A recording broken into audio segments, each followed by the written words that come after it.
करते हो। But life in line sessions में बेसिकली हम लाइव ड्रॉ करेंगे, जहाँ पे आप लोग साथ साथ में हमारे साथ ड्रॉ करोगे, जिसका बेनिफिट यही रहता है कि कोई कंफ्यूजन नहीं रहती कि ये वीडियो क्या प्री रिकॉर्डेड है, क्या प्री शूटेड है, फास्ट किया गया है। सारी चीजें लाइव रहती है और आप लोग साथ साथ में ड्रॉ करते हो, जिससे आपको समझ आता है कि थ्योरेटिकली सारी चीजें समझना और प्रैक्टिकली सारी चीजों को अप्लाई करने में डिफरेंस क्या होता है। क्योंकि सारी चीजें थ्योरेटिकली हम बहुत बार समझ जाते हैं, बट प्रैक्टिकली जब हम उसे अप्लाई करते हैं तो सारी चीजें थोड़ी सी डिफिकल्ट ज्यादा लगने लगती है। तो यहाँ पे हम साथ साथ में ड्रॉ करेंगे। तो आप सभी रेडी हो जाइएगा अपने पेंसिल पेपर के साथ। डजंट मैटर आप कौन सा पेपर ले रहे हो, यहाँ पे मैंने पर्चमेंट पेपर लिया है। सिंपल से पेंसिल से हम ड्रॉ करेंगे, तो कोई भी इशू नहीं है कि आपको इसी पेपर को लेना है, इसी पेंसिल को लेना है। कोई भी पेपर, कोई भी पेंसिल उठाओ और साथ में ड्रॉ करो, ताकि आप लोग को समझ आए कि सारी चीजें कैसे वर्क करती है इन प्रैक्टिकल वर्ल्ड। तो अगर आप लोग रेडी हो पेंसिल और पेपर के साथ, तो let me know in the chat box. तो यहाँ पे हम स्टिल लाइफ ड्रॉ करेंगे।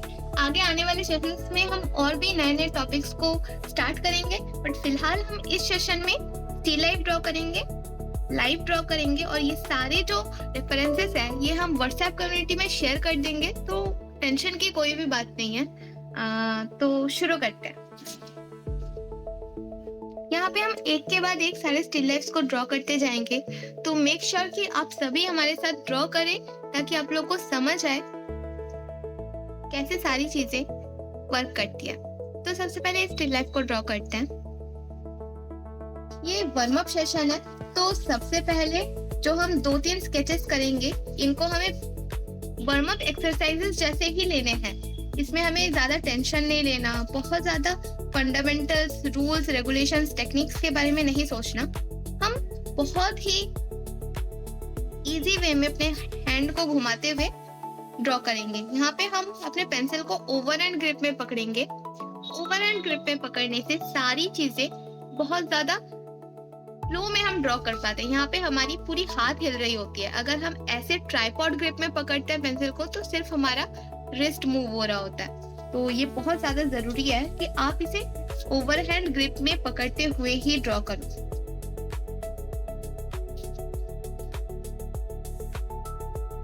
वार्म अप सेशन है। कई बार हमारे कमीशन वर्क्स चल रहे होते हैं, जिसके वजह से हमारे पास टाइम नहीं रहता स्केच करने को। इसीलिए शुरू में 1-2 स्केचेस हम बहुत ही उस वे में लेंगे कि हमें परफेक्शन की तरफ बिल्कुल भी नजर नहीं देना। हमें सिर्फ प्लेसमेंट्स की तरफ नजर देना है कि कहाँ पे कौन सी चीज कितनी बड़ी और कितनी छोटी वे में प्रेजेंट होंगी। यहाँ पे हमें देखना है कि कौन सी चीज सामने है और कौन सी चीज पीछे है।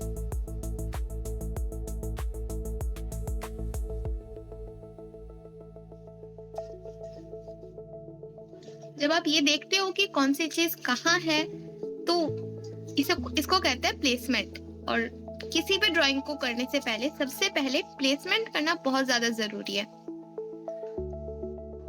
इसी से बिग टू स्मॉल अप्रोच का जो थ्योरी है वो इवॉल्व हुआ है, कि जब भी आप बिग टू स्मॉल अप्रोच को फॉलो करते हो, तो आपके माइंड में ये सारी चीजें रहती है कि कौन सी चीज कहाँ पे होंगी। अगर आप छोटे से डिटेल से शुरू करोगे, फॉर एग्जाम्पल आपने इस हाईलाइट से शुरू किया, तो हो सकता है कि सारी चीजें बहुत ज्यादा बड़ी बन जाए, इतनी बड़ी बन जाए जितना आप नहीं बनाना चाहते। पर जब आप बिग टू स्मॉल अप्रोच को फॉलो करते हो, तो वहां पे आपके माइंड में ये रहता है कि सबसे बड़ी चीज कितनी बड़ी होगी, देन जो छोटी चीज है वो उससे छोटी ही होंगी, चाहे वो कितनी भी बड़ी हो। सबसे बड़ी चीज को आपने ड्रॉ कर लिया, मतलब उससे बड़ा और कोई भी चीज नहीं होगा। तो इसको माइंड में रखना बहुत ज्यादा जरूरी है।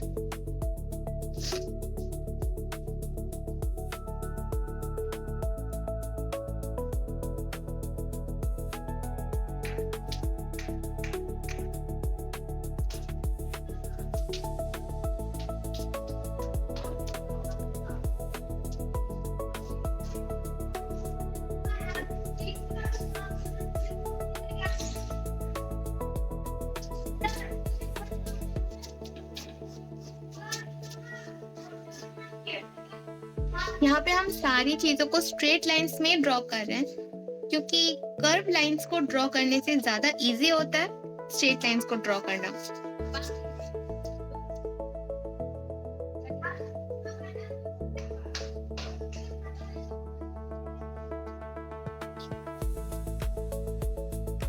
शुरू के स्केचेस में 2-3 स्केचेस एटलीस्ट में बिल्कुल भी इस चीज को माइंड में नहीं लाना कि हमारी स्केचिंग तो मैच नहीं कर रही। यहाँ पे हमारा इंटेंशन ये होना चाहिए कि हमारे हाथ का जो फ्लो है उसे इम्प्रूव करना, ना कि सारी चीजों को मैच करना।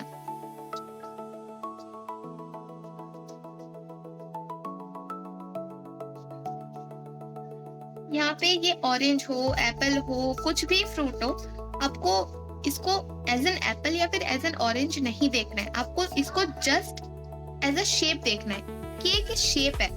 जब आप इसे एज अ शेप देखते हो तभी आप काबिल हो पाते हो इस चीज के कि आप इसको एज इट इज देख पाओ।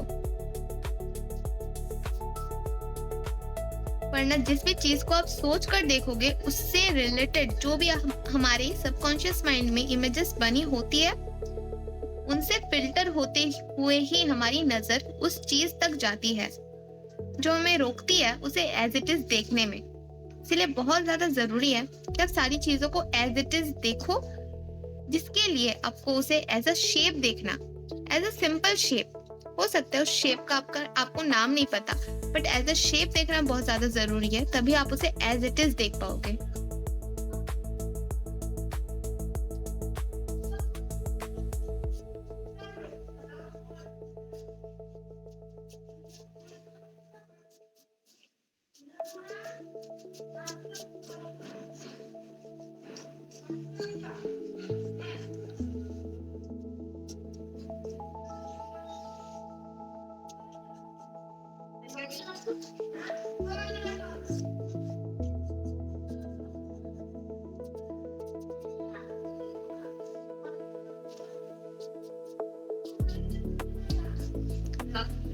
यहाँ पे हम टर्मिनेटर लाइन ड्रॉ कर रहे हैं, जो लाइन लाइट फैमिली और शैडो फैमिली को सेपरेट कर रही होती है।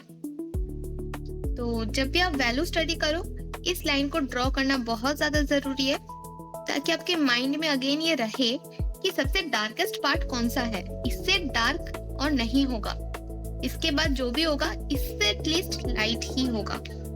वरना डार्क करते करते ज्यादातर पोर्शन डार्क हो जाता है या तो ज्यादातर पोर्शन लाइट हो जाता है। तो इसको बैलेंस को क्रिएट करने के लिए हमेशा बिग टू स्मॉल अप्रोच को फॉलो करना बहुत ज्यादा जरूरी है, चाहे आप वो वैल्यू स्टडी कर रहे हो या फिर उसके शेप को स्टडी कर रहे हो।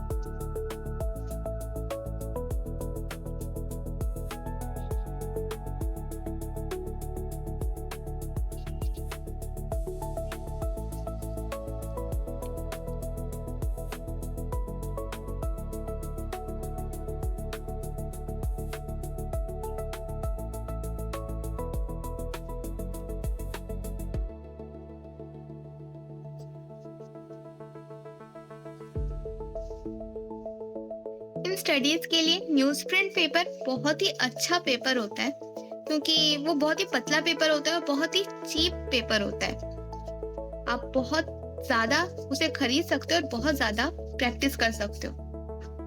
तो इन स्केचेस के लिए हमेशा न्यूज प्रिंट पेपर का यूज करना, ताकि आप रेगुलर बेसिस पे इन स्केचेस को प्रैक्टिस कर सको।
यहाँ पे शेडिंग करते वक्त भी क्रॉस हैचिंग और सिर्फ हैचिंग, इन दोनों के ऊपर इतना दिमाग नहीं यूज करना है। यहाँ पे सिंपली आप कुछ भी यूज कर सकते हो लाइट फैमिली और शैडो फैमिली को अलग करने के लिए। ऐसा नहीं है कि आपको हैचिंग ही यूज करना है या फिर क्रॉस हैचिंग ही यूज करना है।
यहाँ पे हम वार्म अप सेशन कर रहे हैं, वार्म अप एक्सरसाइजेस कर रहे हैं, इसीलिए हम एक स्केच को ज्यादा टाइम नहीं देंगे। ऐसा भी नहीं है कि जल्दबाजी के चक्कर में आपने गड़बड़ कर दिया। अगर आपको लग रहा है कि आपको थोड़ा सा और टाइम लगेगा तो आप दे सकते हो, बट ऐसा नहीं है कि आप एक ही स्केच को 3-3 घंटे लगाकर ड्रॉ कर रहे हो।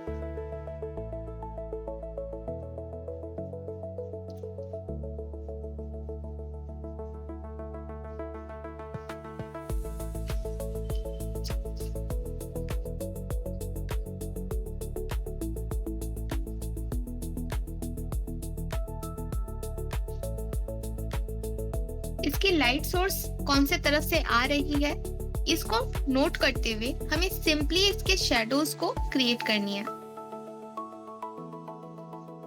बहुत ही बेसिक वे में हम सारी चीजों को यहाँ पे ड्रॉ कर रहे हैं।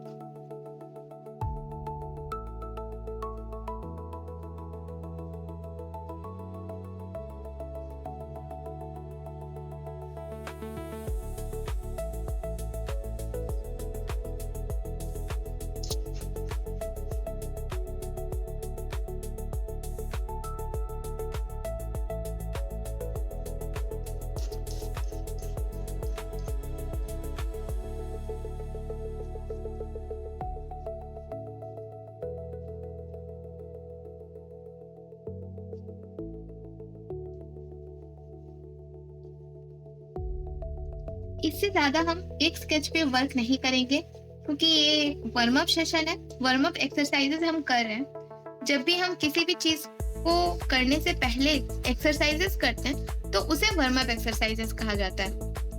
किसी एग्जाम को देने से पहले की जो प्रिपरेशन होती है या फिर आप गाना गाते हो तो जो रियाज होता है, ये सारी चीजें वार्म अप एक्सरसाइजेस के अंडर में आती है। और यहाँ पे हम अपने कामों की जो फ्लो है उसे इंक्रीज कर रहे होते हैं। तो बेसिकली यहाँ भी हम वही कर रहे हैं, हम जो हाथों की जो स्पीड है, हाथों की जो फ्लो है उसे इंक्रीज कर रहे हैं। तो इसमें अपने हाथों को फ्री छोड़ना बहुत ज्यादा जरूरी है।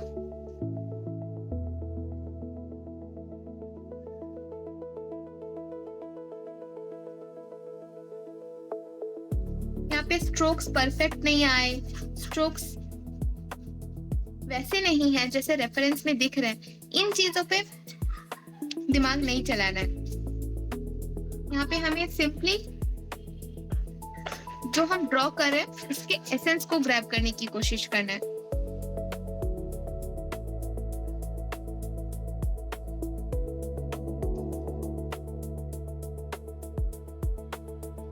हम दूसरे स्केच को करते हैं।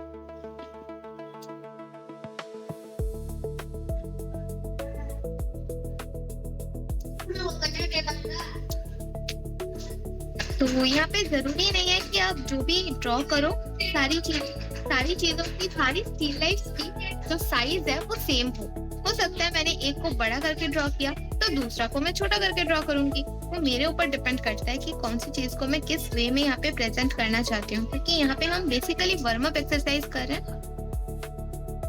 सारी चीजें हमारे हिसाब से होंगी। अगर आप यहाँ पे वैल्यू स्टडी करना चाहते हो तो आप कर सकते हो, अगर आप नहीं करना चाहते तो मत करो।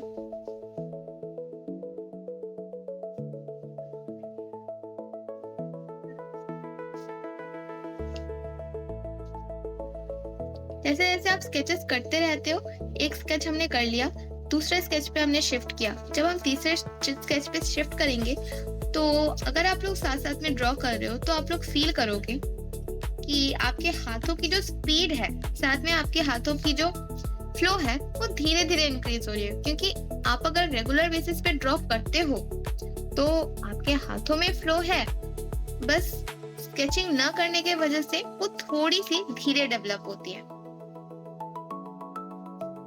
स्केचिंग को आर्टिस्टों का खाना कहा जाता है, जो कि बहुत ज्यादा नेसेसरी है, क्योंकि हाथों में फ्लो नहीं होगा तो चाहे हाइपर रियलिस्टिक फोटो हो या फिर कुछ भी आप कर रहे हो, उसमें वो फ्लो फील नहीं होगा, वो रिदम फील नहीं होगा। उस रिदम को क्रिएट करने के लिए अपने हाथों पे काम करते रहना बहुत ज्यादा जरूरी है। ये छोटी छोटी एक्सरसाइजेस से ही आप लोगों के हाथों की जो स्पीड है, आपके हाथों की जो फ्लो है वो इंक्रीज होती है।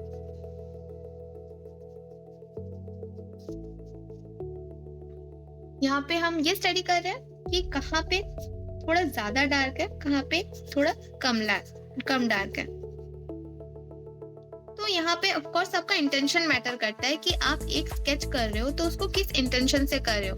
क्या आप सिर्फ इस इंटेंशन से कर रहे हो कि हम उसे सिंप्लीफाई करेंगे? अगर कर रहे हो तो सिंप्लीफाई करो, देन मूव करो। अगर आपका इंटेंशन ये रहता है कि हम इस पे वैल्यू स्टडी करेंगे तो वैल्यू स्टडी करो, देन मूव करो।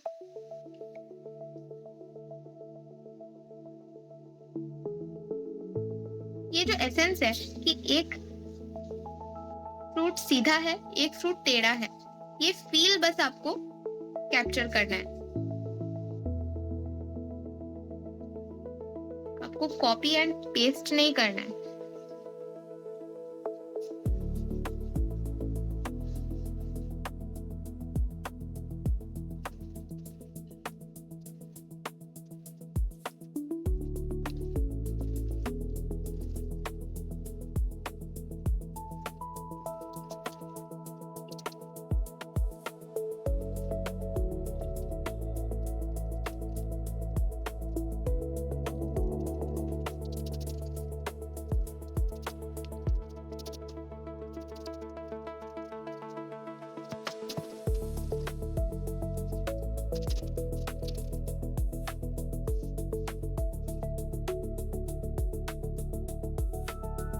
यहाँ पे भी हमने सारी चीजों को स्ट्रेट लाइंस पे ड्रॉ किया एंड सिंपली हमने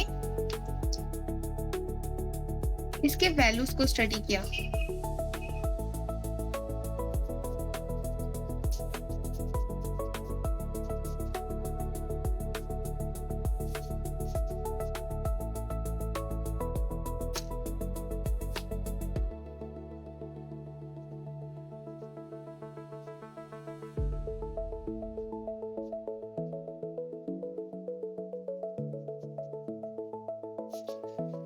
यहाँ पे आप चाहो तो एक डार्क पेंसिल भी यूज कर सकते हो, क्योंकि एक डार्क पेंसिल से आप लाइट वैल्यू भी बहुत ही इजीली क्रिएट कर सकते हो अगर आपका कंट्रोल है अपने हाथों पे। और डार्क वैल्यू तो ऑफ कोर्स क्रिएट कर सकते हो, बट अगर आप यहाँ पे लाइट पेंसिल यूज करते हो तो डार्क वैल्यू क्रिएट करना थोड़ा सा डिफिकल्ट होता है और पेपर भी डैमेज हो जाता है।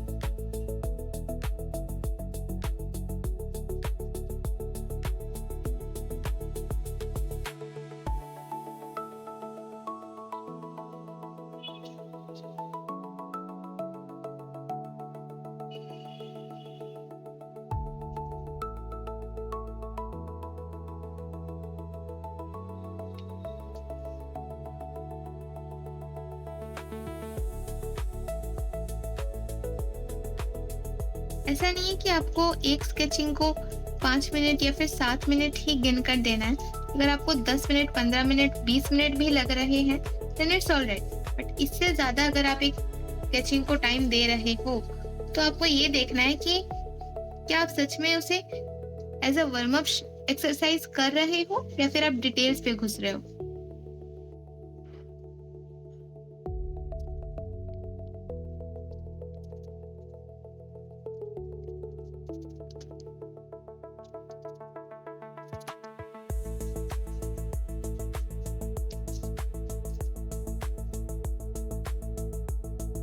तो इस स्टिल लाइफ को हम यहीं तक खत्म करेंगे। दूसरा ड्रॉ करते हैं।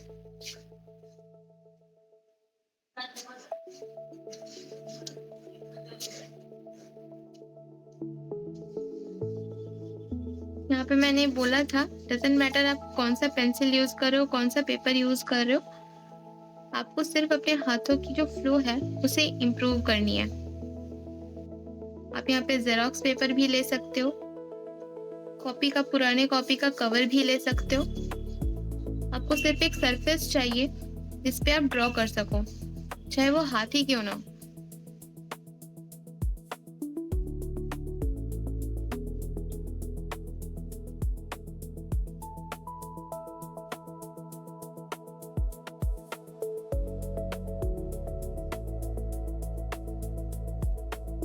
तो यहाँ पे हमेशा जरूरी नहीं है कि आप सारी चीजों को स्ट्रेट लाइंस में कन्वर्ट करते हुए ही ड्रॉ करो।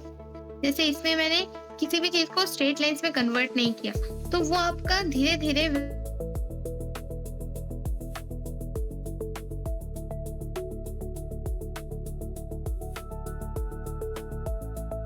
आ जाएगा कि आपको जरूरत नहीं पड़ेगी किसी भी चीज को स्ट्रेट लाइंस में कन्वर्ट करने की, जरूरत नहीं पड़ेगी उसे स्ट्रेट लाइंस में कन्वर्ट करने की।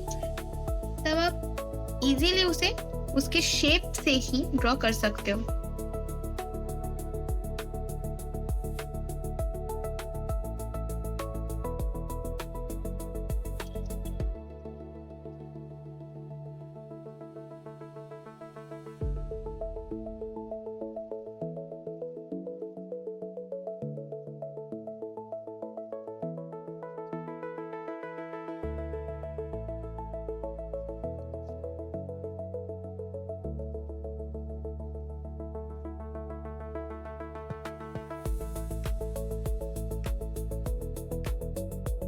यहाँ पे सिंपली हम सारी चीजों को बस अपने अपने शेप्स में कन्वर्ट करते हुए उसके वैल्यूज को ड्रॉ कर रहे हैं और कुछ भी नहीं कर रहे।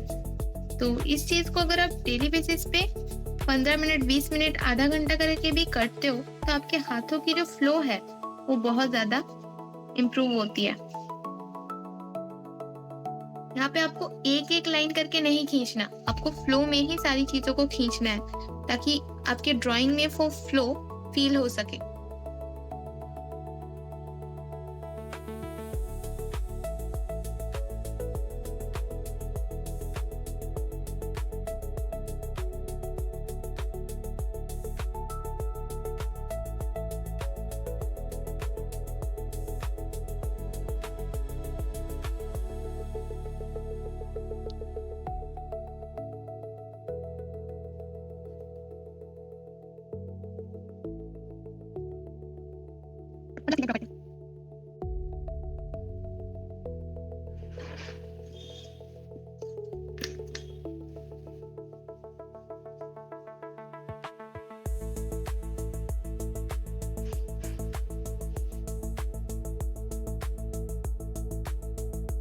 यहाँ पे ऐसा नहीं है कि आपको प्रॉपर स्पेस मेंटेन करना है। एक स्टिल लाइफ ड्रॉ कर लिया तो दूसरे स्टिल लाइफ के बीच में एक प्रॉपर गैप होना चाहिए। ये आप कोई फाइनल पेंटिंग नहीं ड्रॉ कर रहे हो कि आपको सारी चीजें प्रॉपर करनी है। आप ये वार्म अप एक्सरसाइज कर रहे हो, इसमें सारी चीजें इम्प्रॉपर होना ही उसकी खासियत है। तो विदाउट एनी टेंशन आपको यहाँ पे ड्रॉ करना है, फ्री माइंड के साथ आपको यहाँ पे ड्रॉ करना है ताकि सारी चीजों को आप विदाउट एनी टेंशन ड्रॉ कर सको।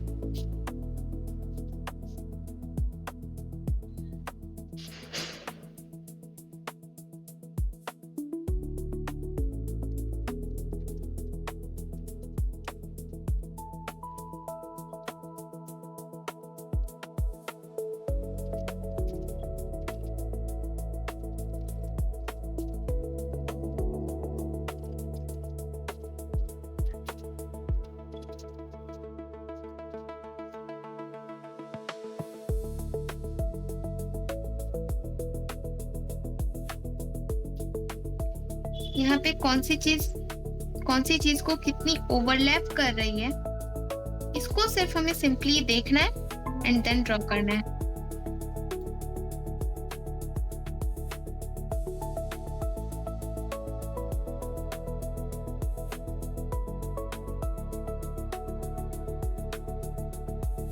ओवरलैपिंग बहुत ही एक इम्पोर्टेंट चीज है किसी भी कंपोजिशन में। ये हमें फील करवाती है ये कि सारी चीजें रियल है। अगर आप सारी चीजों को अलग अलग इंडिविजुअली रखोगे तो वो उतनी अट्रैक्टिव नहीं दिखेगी जितनी ओवरलैपिंग से कोई भी चीज दिखती है। तो अगर आप लाइव भी स्टडी करते हो सजाकर स्टिल लाइफ को, तो एक दूसरे से ओवरलैप करवाना।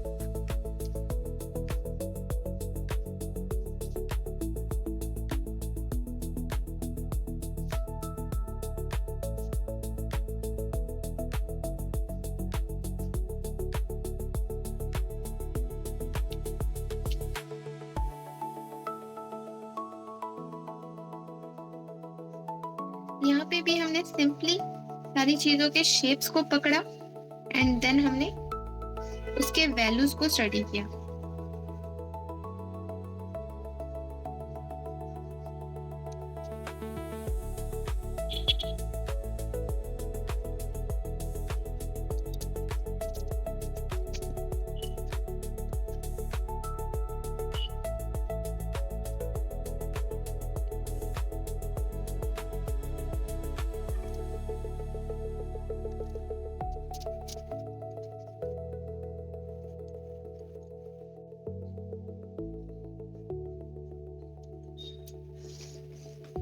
तो यहाँ पे आप देख सकते हो कि कोई स्टिल लाइफ हम थोड़ा ज्यादा बड़ा ड्रॉ कर रहे हैं तो किसी को थोड़ा सा छोटा, क्योंकि यहाँ पे मैटर नहीं करता कि सारी चीजें प्रॉपर होनी चाहिए।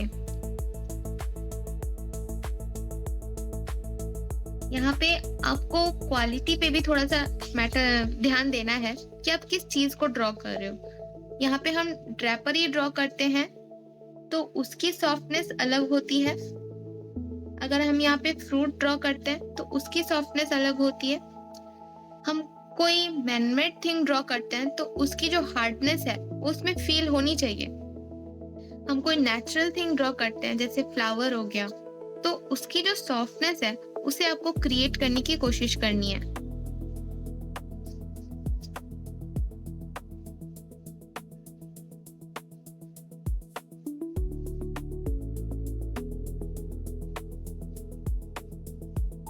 ये सारी चीजें आप लाइव भी स्टडी कर सकते हो, क्योंकि लाइव जब आप उसे फील करोगे कि एक फूल कितना सॉफ्ट होता है, तभी आप विद टाइम उसके सॉफ्टनेस को क्रिएट कर पाओगे। तो उसको फील करना बहुत ज्यादा जरूरी है।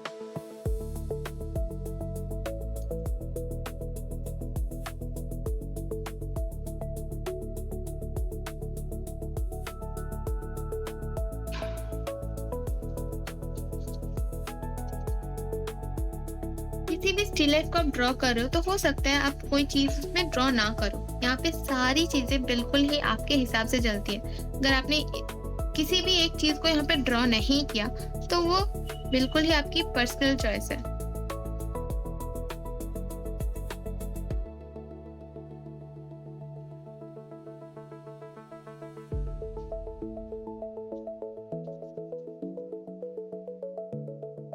सॉफ्टनेस क्रिएट होती है लेयरिंग से। जब भी आप एक हार्ड लाइन खींचोगे और उसके पास एक लाइन खींचोगे जो उतनी ही डार्क होगी, बट आप लेयर वाइज उसे डार्क करोगे तो इन दोनों में जो सॉफ्टनेस है वो बहुत ज्यादा डिफरेंट होगा। अगर आप एक ही बार में एक डार्क लाइन खींचते हो तो वो बहुत ज्यादा हार्ड होगा, बट जब आप लेयर वाइज सारी चीजों को करते हो तो उसमें एक सॉफ्टनेस फील होगा। तो जब भी आप ऐसे नेचुरल थिंग्स को ड्रॉ करो, पत्ते हो गए, फ्लावर हो गए, तो इनमें लेयर वाइज काम करना बहुत ज्यादा जरूरी है। ऑफ कोर्स आप वार्म अप सेशंस पे, वार्म अप एक्सरसाइजेस पे बहुत ज्यादा टाइम लगाकर काम नहीं करोगे, स्टिल जितना भी पॉसिबल हो सकता है उतना आप इसे लाइटली ड्रॉ करें। लेयर वाइज ड्रॉ करने से इसकी सॉफ्टनेस बनी रहती है। ये भी एक प्रैक्टिस है कि आप कितने कम वर्क में, कितने कम टाइम में किसी भी चीज़ की जो सॉफ्टनेस है, उसे ला सकते हो।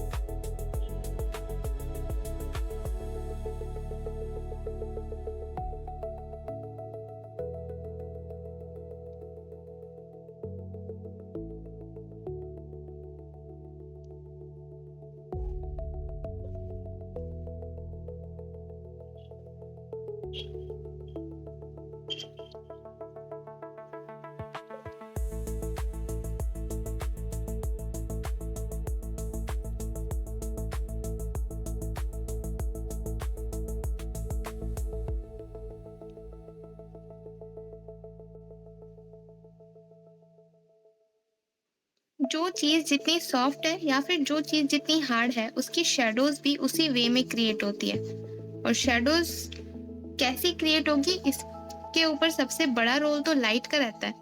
आप किस वे में लाइट को यूज़ कर रहे हो। एक कैंडल लाइट की जो रिफ्लेक्शन है और एक जो लाइट्स शूटिंग में यूज़ होती है, या फिर ट्यूब लाइट की जो रिफ्लेक्शन है, लैंप की जो रिफ्लेक्शन है, वो सेम नहीं होगी। तो इन सारी चीज़ों की जो अलग-अलग प्रेजेंस है, इनको अलग-अलग से ऑब्जर्व करना बहुत ज़्यादा ज़रूरी है। बेसिकली फील करना बहुत ज़्यादा ज़रूरी है।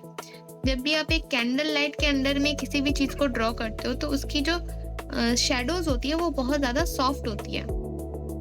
उस सॉफ्टनेस को क्रिएट कर पाना और ये समझा पाना उस कैंडल के सिवा है ही कि आपने ड्राइंग में उस कैंडल को ड्रॉ नहीं किया, बट अगर कोई व्यूअर देखता है तो उसे फील होता है कि कोई लो लाइट में की हुई काम है, कैंडल या फिर किसी लो लाइट में की गई काम है ये। तो ये जो एसेंस है, यही आपके अंदर डेवलप होती है धीरे धीरे जब आप वार्म अप एक्सरसाइजेस करते हो, ऐसे स्केचेस करते हो जो बहुत ही फास्ट वे में उसके एसेंस को ग्रैब करना आपको सिखाती है।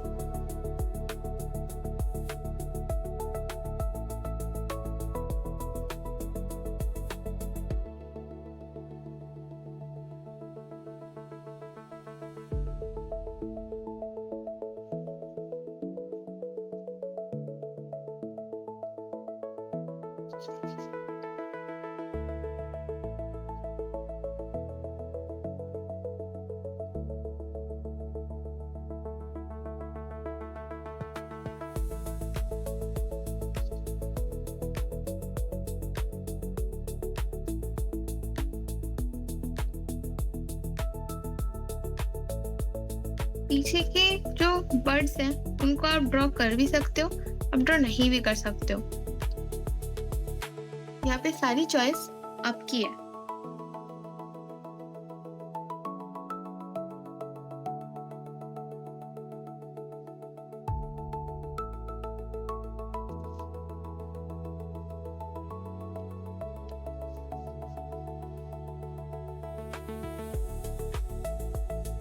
तो यहाँ पे जब भी आप ऐसे किसी चीज को ड्रॉ करते हो जो किसी एंगल में है, तो यहाँ पे उसके प्रपोर्शंस को चेक करना बहुत ज्यादा जरूरी है।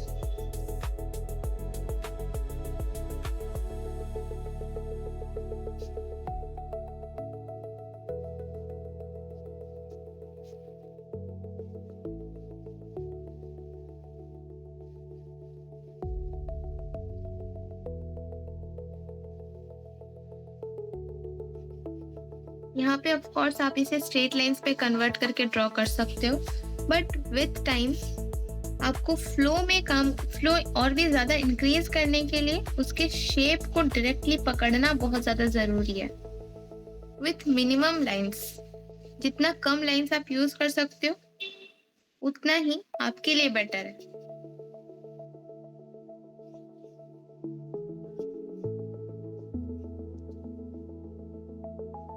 यहाँ पे ऑफ कोर्स बहुत सारे तरह के लाइट्स हैं, बहुत सारे तरह के शेडोज हैं, बट सारी चीजों को हम यहाँ पे ड्रॉ नहीं करेंगे।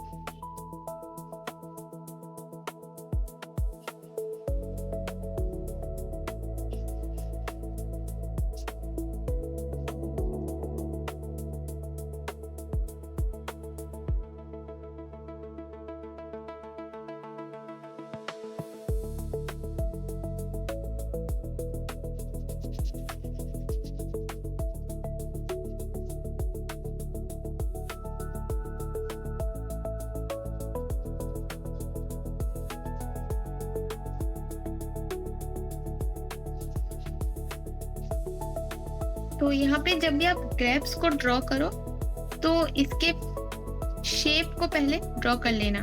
ग्रेप्स को हम इसमें ड्रॉ नहीं कर रहे, हम अगले स्टिल लाइफ में ग्रेप्स को अच्छे से ड्रॉ करेंगे।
तो बेसिकली जब भी हम ग्रेप्स को या फिर किसी भी ऐसे छोटी छोटी चीजों को ड्रॉ करते हैं जो कि बहुत ही बंच में एक है, बंडल में है, तो उसके बेसिक शेप को ड्रॉ कर लेना बहुत ज्यादा जरूरी है।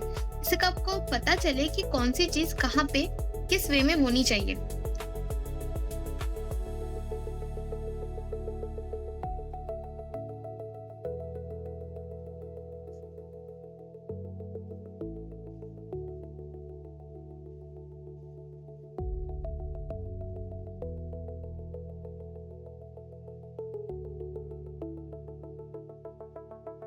एक बेसिक सा शेप ड्रॉ कर लेने से आपके माइंड में ये क्लियर रहता है कि इस शेप के बाहर तो कोई चीजें ड्रॉ नहीं होगी। तो जितने भी बड़े या फिर कितने भी साइड में अंगूर हो, इस लाइन से बाहर नहीं निकलेगा। अगर आपके माइंड में ये क्लियर होता है तो आपके लिए ये इजी होता है कि सारी चीजों को अपने अपने प्लेस में ड्रॉ कर पाना। एंड इसी को प्लेसमेंट कहते हैं।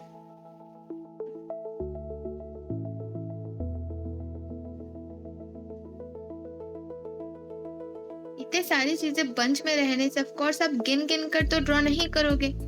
तो बेटर है कि गलतियां करने से बेटर है कि आप सारी चीजों को पहले प्लेसमेंट उनकी कर लो सही से, उनकी मेजरमेंट सही रखो कि कौन सी चीज कहाँ पे आएंगी। इससे इवन आप बाद में डिटेल्स जब करते हो उनमें भी आप बहुत ही इजीली फोकस कर पाते हो, क्योंकि तब आपको ये सोचना नहीं पड़ता कि क्या सारी चीजें सही है। क्योंकि अक्सर ज्यादातर पेंटिंग्स डिटेल्स ऐड करने के बाद या फिर कलर्स ऐड करने के बाद ही गंदी दिख रही होती है। हमें दिखाई गलतियां कलर्स ऐड करने के बाद ही देती है, बट गलतियां तो फंडामेंटल्स ही है ना।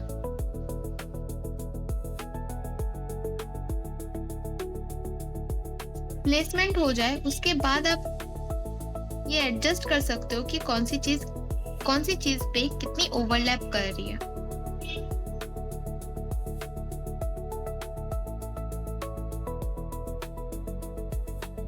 उसके बाद सारी चीजें थोड़ी सी इधर उधर होती भी है तो उतना इशू नहीं होता।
अगेन यहाँ पे हम सारी चीजों को सिर्फ उनके शेप्स में कन्वर्ट करेंगे, देन हम वैल्यूज ऐड करेंगे।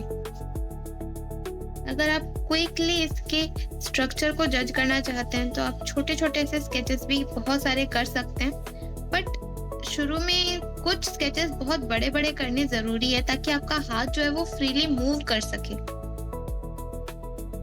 किसी एक पर्टिकुलर चीज को स्टडी करने के लिए आप छोटे स्केचेस ऑफ कोर्स कर सकते हो।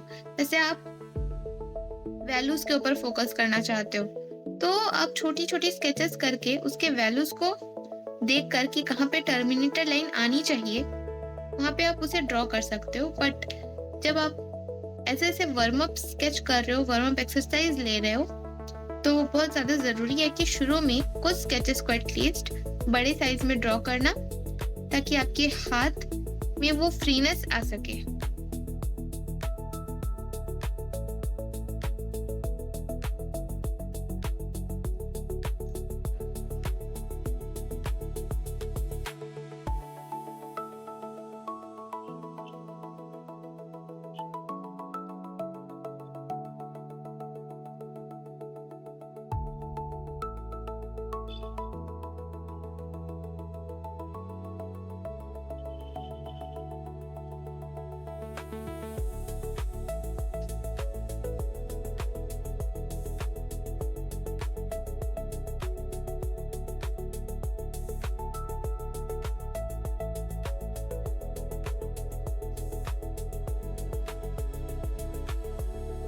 यहाँ पे हमने बहुत ही सिंपली सिर्फ कुछ लाइंस के सहारे एक स्टिल लाइफ को ड्रॉ किया, देन हमने उसे उसके वैल्यूज को कैप्चर किया।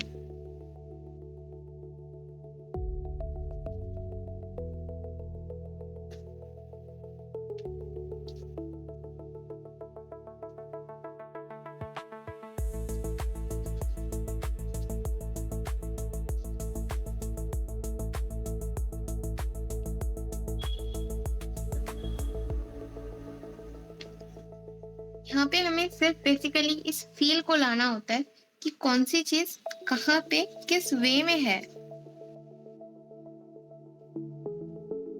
इस इमेज को देखकर हमारे अंदर जो फीलिंग्स आ रही है, जो एसेंस हम इसको देखकर हमें मिल रही है, उस एसेंस को ही सिर्फ हमें यहाँ पे कैप्चर करना होता है।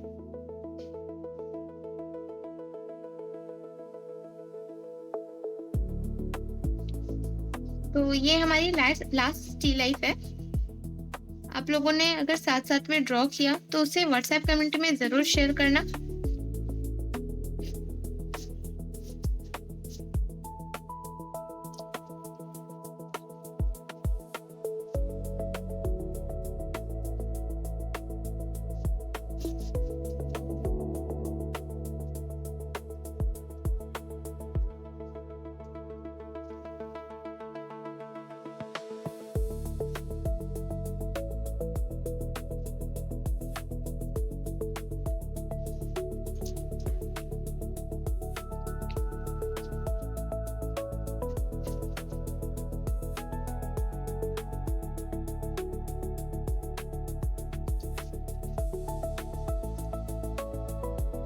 तो आप इतनी सारी स्केचेस जब साथ में ड्रॉ कर लेते हो, तो आपके हाथ में जो फ्रीनेस है वो ऑटोमेटिकली आ जाता है। इसके बाद आपको और स्ट्रेट लाइन्स में सारी चीज़ों को कन्वर्ट करके ड्रॉ करने की नीड नहीं होती है। एंड रेगुलर बेसिस पे अगर आप ऐसे स्केचेस प्रैक्टिस करते हैं, तो आपके हाथों की जो फ्लो है वो बहुत ही जल्दी इम्प्रूव होती हुई आपको भी नजर आएगी।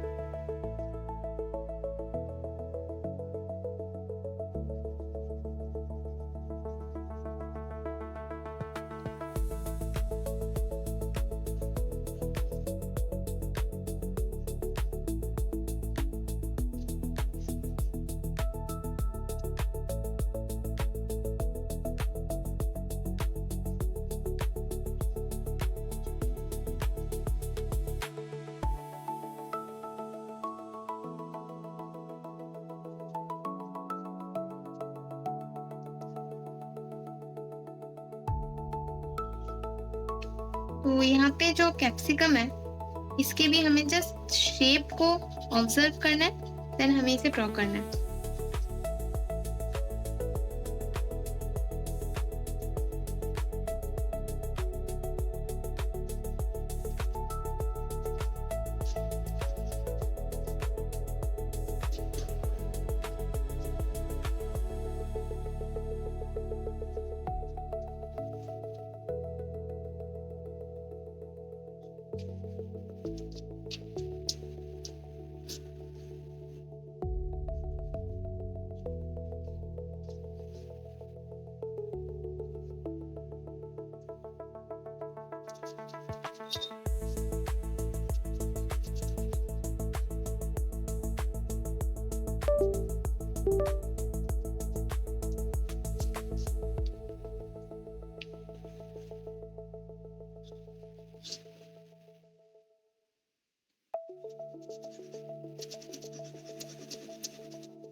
तो यही हमारा लास्ट स्टिल लाइफ था।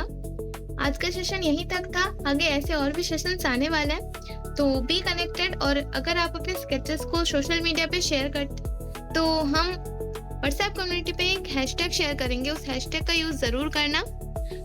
एंड स्टे कनेक्टेड ताकि आगे भी ऐसे सेशंस पे आप ज्वाइन कर सकें।